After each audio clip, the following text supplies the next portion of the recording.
it is obvious that if one would be able to develop an invisibility cloak, such a thing would have dramatic implications. So you bring your body inside this tube, they apply strong magnetic fields, and they use these fields to see what's happening inside your body. We can see every day examples of people that are using this awesome technology for darker uses, right? You're listening to Widdershins podcast, where we take the ultimate sci-fi themes found in books and movies and discuss them with the world's leading scientists, engineers, and experts.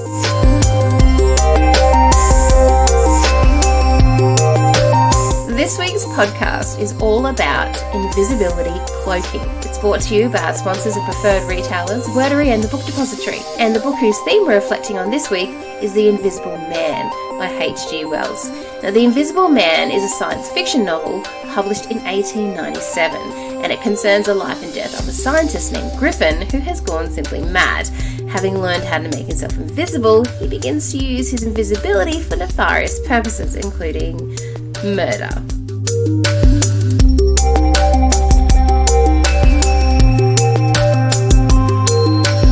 My name is Amy Rose, and in this episode I have a conversation with Dr. Jordi Prat Camps about developing an invisibility cloaking device.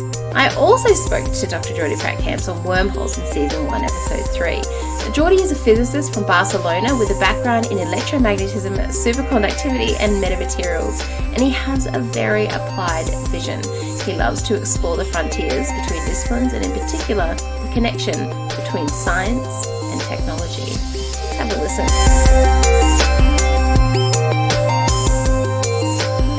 Thank you so much, Jordi Prat Camps. Do you prefer the whole thing or Jordi or? Jordi is okay. Jordi, you're a physicist from Barcelona. You joined us in Season 1, Episode 2, where we talked about wormholes, and you're back again to talk about cloaking devices. So thanks so much for coming on the show again. Thank you very much. It's a pleasure.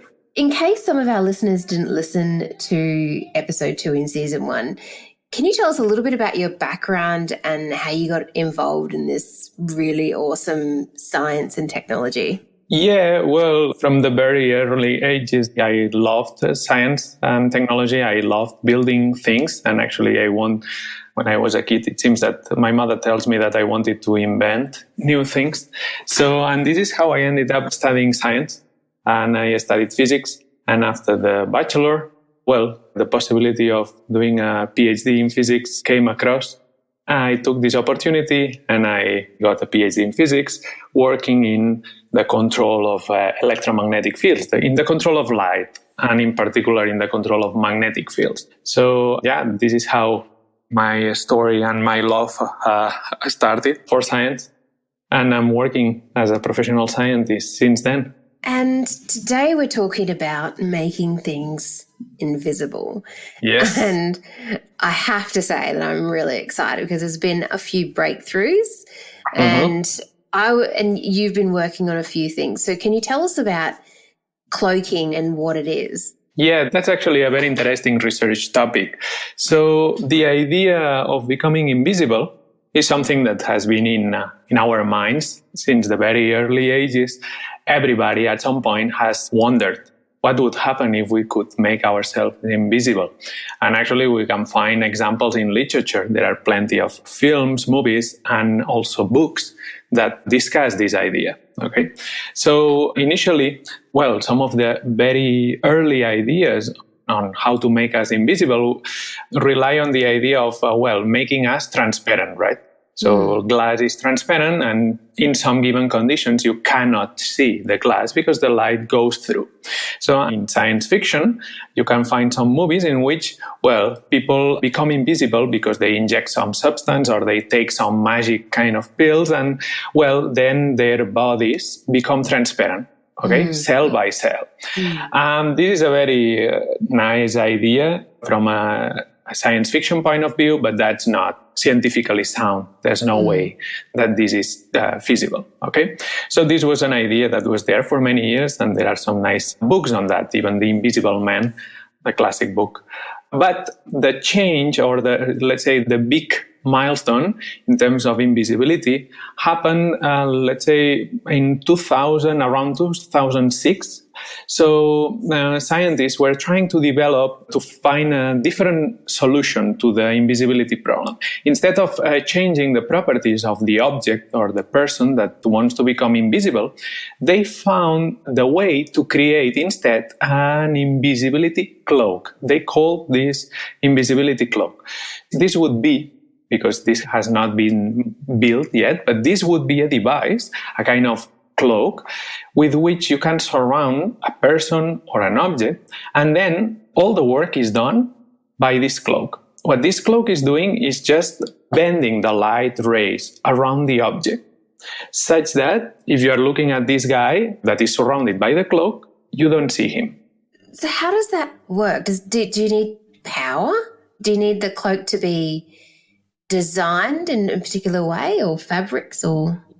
Yeah, that's the thing. So in 2006, the Professor John Pendry and some colleagues found the recipe for the materials that one would need to create this kind of cloak. So the difficult thing is to find the recipe of materials. And actually they found, with some formulas and some calculations, they found, the required material properties, the required electrical permittivity and the magnetic permeability that would be needed in order to build one of these cloaks.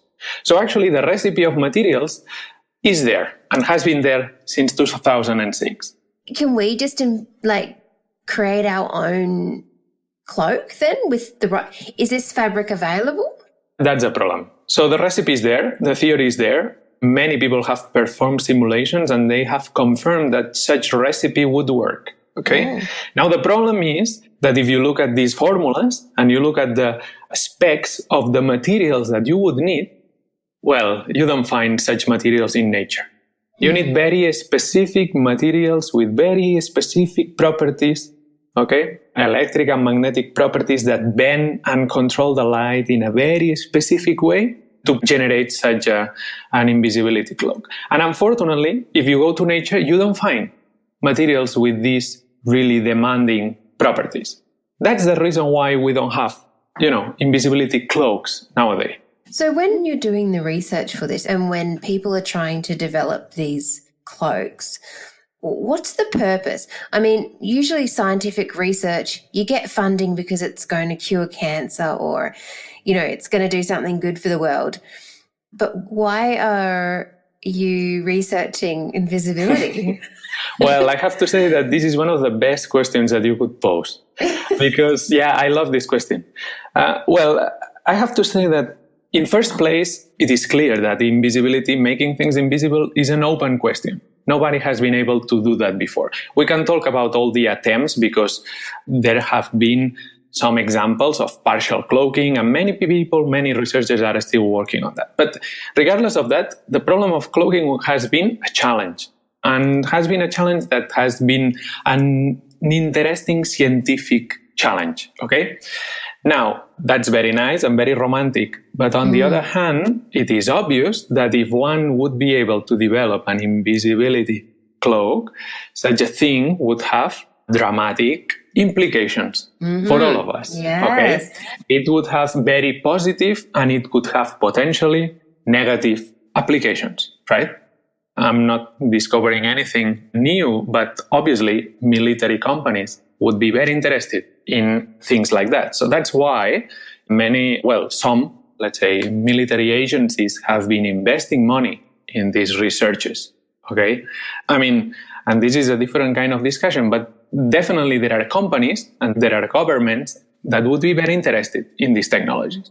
And that's the truth, right? But other than that, honestly, I would like to give also the message that this is an open scientific question, a challenge, and scientists love challenges. They like to solve problems that seem impossible. So that's why many people have been motivated by that. Yeah, it's like climbing a really big mountain and then you get to the top and then you can tick that off your bucket list. Exactly. And so I can see other uses for the invisibility cloak. I mean, if we've got like nanobots that can go in and grab particles from the human body and hide it from the human body, or, because I don't know exactly how medically this works, but I can imagine that the body attacking itself in some instances because it can see or not see, it can, that other entity is there, so in a medical sense. Yeah, it would have definitely, in addition to these other, military uses, you have to take into account that when we are talking about invisibility cloaks, we always think of visible light. But light, electromagnetic light, is understood in the broader sense. So actually, infrared light, that we cannot see, infrared light, is also part of the electromagnetic spectrum. And even radio waves are part of the electromagnetic spectrum. And actually, what happens is that when you talk about invisibility cloaks, you think of the visible example, but there are many researchers that are trying to build invisibility cloaks that work for other frequencies beyond the visible range. Some teams are targeting, for example, the infrared, and some teams have successfully developed partial invisibility cloaks for infrared. What's the purpose of that? Well, there might be many uses for that, because infrared, for example, is the radiation that hits our bodies when you take a sunbath. The infrared is the one that is hitting us up. Okay, so if you are able to cloak this, you could maybe render some regions, cooler. There are other researchers that are, because that's a nice thing of light, right? When we think about the light, we think about the visible spectrum, but that's a narrow part of the spectrum. There's infrared, there are microwaves, for example, that are used in radar technology. We use microwaves at home to heat up our meal. Microwaves are used every day, okay? And they are used also to transfer the data in our cell phones. So some other teams are trying to build invisibility cloaks, if you want to call it like this, that target microwaves. And that would be useful if you want to shield some region in a space from these microwaves. You've made a few breakthroughs yourself, and I would love to hear about what you've been working on with cloaking devices. Yeah, absolutely. So at the very beginning, when I was studying my PhD, I started the PhD in a group that was doing some research on the control of magnetic fields. Okay, magnetic fields in this electromagnetic spectrum I was talking about are located at the very lowest frequency region. We are talking about fields that are either static or that oscillate with really low frequencies. Anyways, these magnetic fields are used in many technologies like electric motors, transformers, magnetic resonance scans, etc. So what we were trying to do is to control these magnetic fields in novel ways. And one of the very first ideas that came to our minds was, what about cloaking? Does it make sense to try to build an invisibility, it should be called undetectability, cloak for magnetic fields? Well, this was our first challenge that we tried to face. And we managed, after some thought, and we invested almost a year of research in this topic, we managed to find and to design and to build a small undetectability cloak for magnetic fields. How does it work? Well, the idea is that, for example, let's think of a magnetic resonance imaging scan. So you bring your body inside this tube, they apply strong magnetic fields, and they use these fields to see what's happening inside your body. That's very cool. But what happens if you have some implant, like, for example, a pacemaker, implant? Well, then you cannot take this scan because this machine contains magnetic parts. And imagine what would happen if you have these magnetic parts inside a giant magnetic field. Yeah. It would break down. So that's why many people cannot have access to this scan. And here is where our idea could make a difference. Because if you would be able to build a magnetic invisibility cloak, you would be able to surround your chest with our cloak. Okay? And then what would happen is that from the magnetic scan point of view, this area of your body that contains this implant would be undetectable. So you wouldn't break down the implant, and at the same time, you would still be able to produce images of other parts of your body. What? Oh my God. That's a bit scary. No, but that's nice, right? Because this gives you a potential use of one of such magnetic undetectability cloaks. And this is what we were trying. Well, this was a long time ago. But yeah, this is what we did. It's still very cool. Aren't you a little bit worried? I guess you specialize in this sort of thing, especially electromagnetism and I think superconductivity, which is a really long word. But aren't you a little bit worried sometimes that you are going to have someone like the military or someone come up to you and say, you've got to come work for us? Or no, No, I'm not worried about that. We have to be honest about that. So any progress that is made in science and technology can be used potentially for very good things, but it might have also potentially very dark uses. And the best example is internet. So that's a breakthrough. Okay. Internet is awesome. Now we are recording a podcast while you are very far from my desk. That's awesome. But on the other hand, we can see everyday examples of people that are using this awesome technology for darker uses, right? Yeah, so this happens with any progress. This shouldn't, in my opinion, that's a personal opinion, but this shouldn't refrain us from trying to develop science and technology and push it forward as much as we can. So you're developing a cloaking or cloaking device that is, how do I put this? Because I'm not a scientist. That's like electromagnetic and that impacts on pacemakers and things that are inside human bodies that are maybe moving parts. So what I'm thinking is, because it's not very long until we have cyborgs. I mean, it sounds crazy, but, you know, people with like arms and legs that are mechanical. And I think, I don't want to talk about the military too much, but they probably will have cyborgs too. And will they not be compatible with cloaking devices or cloaking? Well, I don't really know. It is true that we will see technology applied to, well, we see already technology applied to our bodies, right? And we have, it seems that in some companies, for example, some people that are lifting weight are already carrying these exoskeletons to help them in moving these heavy parts.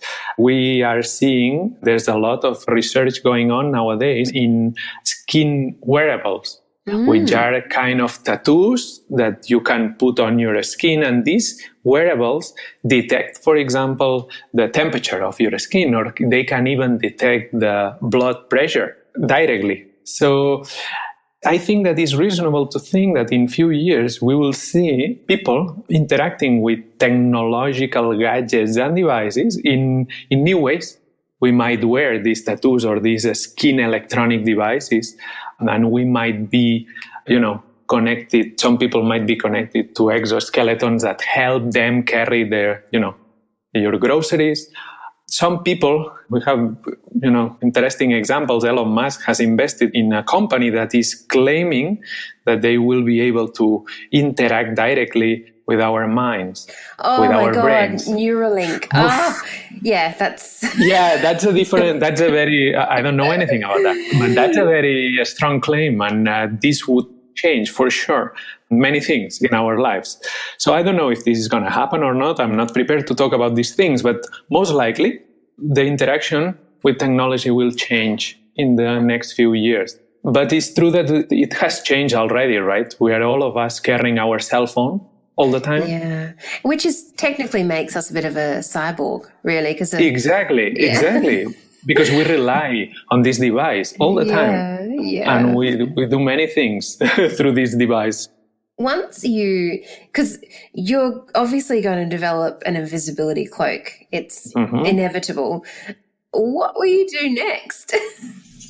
Well, I was talking about this kind of feeling that many scientists have when you see a problem that has not been solved yet. You see this as a chance to challenge this problem, okay?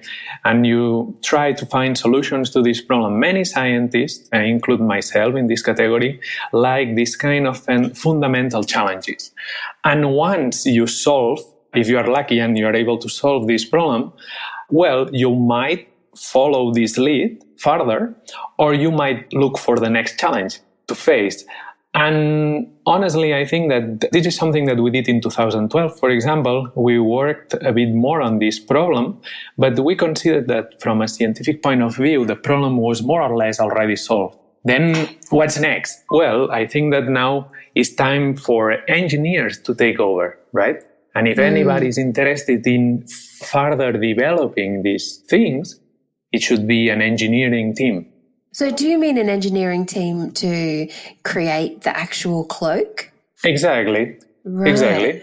Because it's like what happened in 2006, right? John Pendry developed this recipe. It is true that this recipe was not feasible because you couldn't find the materials, but many other groups have been developing partial solutions, and many of these solutions are really awesome. Okay, they achieve partial invisibility for some kind of lights, okay? So some of these technologies, from the scientific point of view, well, the problem has been solved. And I know that some of these researchers are teaming up with engineers to try to now develop devices, commercial working devices that can work as a product. So I think that this is the kind of research that, knocks the door of engineering, and then you need to team up with engineers that can help in the development of a final product. So what type of engineer would you have to be? Well, that's a good question because, I mean, you couldn't be a fashion designer because, I know about that would be very funny. That would be really very funny. But I think that, the main challenge, as I was finding before, is material. So engineering and building and finding the materials with the right properties such that fulfill the recipe that we know. So I think that the engineering needed in this regard would be material science engineering. Yeah, I think that this is the kind of engineering teams that are working on these topics as well. Okay, so there are engineers currently working on the materials. Yes, absolutely. And if you had an engineer approach you who specialised in this and said, hey, Jordi, let's team up and create the ultimate invisibility cloak. Awesome. Would you drop everything and say, let's do it? Or would you be like, well, it's already been solved? Wow, that's a very good question. I think I have the feeling that I would that's difficult to say, honestly, because cloaking is very appealing. But no, as a scientist, I consider that the problem is half solved and therefore is not that appealing anymore, right? Yeah. So maybe I would try to look for something else instead. But yeah, you never know, right? But if the book isn't closed for you. So no. You might get to 100 years old and you'd be like, why did I not build that invisibility follow this? cloak? Yeah, I agree. So most likely I would accept the offer. Yeah. I don't know. I'll put money on that one, Jordi. It would. No, it would be, I can tell you that it would be awesome. It would be awesome and really interesting. I know that I've been following this research topic and there are still plenty of research articles published every year on cloaking and invisibility. And nowadays there are many interesting partial solutions that employ even electronic technologies. So cameras and projectors. You can consider this as a bit of cheating, okay? Because this is a mixture of technology and science. But I have seen some examples that are really cool. Really cool. They achieve very interesting results with partial invisibility, partial undetectability. And the research is not stopping. So I'm sure that we will see some awesome results in the next years. Or they might already exist, but they're... That's a good... they might be there. They might be there. I don't know. It's 2019. 2006 is when all the breakthroughs happened. Yes, thinking, I agree. Something might be there. But I am quite convinced that the perfect invisibility that we see in these science fiction movies, and books is not there yet. The challenge is so big in terms of material science. It's so difficult to fulfill the specs of these recipes that I'm quite sure that they might have something, but it would be only partial invisibility. So, I hope I'm wrong. I would be super happy or super concerned to see such a device working. Something might be there, but it might just be invisible, Jordi. Oh, that's it. That could be the reason, right? All right. So the last question that I ask this question at the end of every interview. What technology do you think will shock us that is coming out in the next 50 years or so?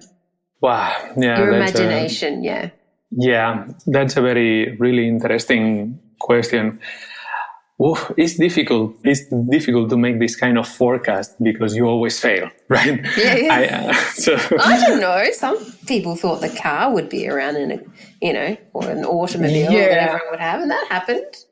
Yeah, it's true. And some people were thought of this idea of being connected many years ago, but it's very difficult. I would say that the breakthrough will come from environmental science. Right. I am convinced that this will be the next breakthrough because the climate is our most immediate challenge that we are facing. We might not be aware of that yet, but I am convinced that the climate will be our biggest challenge. So I hope that the next breakthrough will be also in climate control. Either this or we might face very pessimistic futures, not only for us, but also for, the next generation. So I'm quite convinced that this will be the next breakthrough. Well, I certainly hope so because the future seems a little bit dire.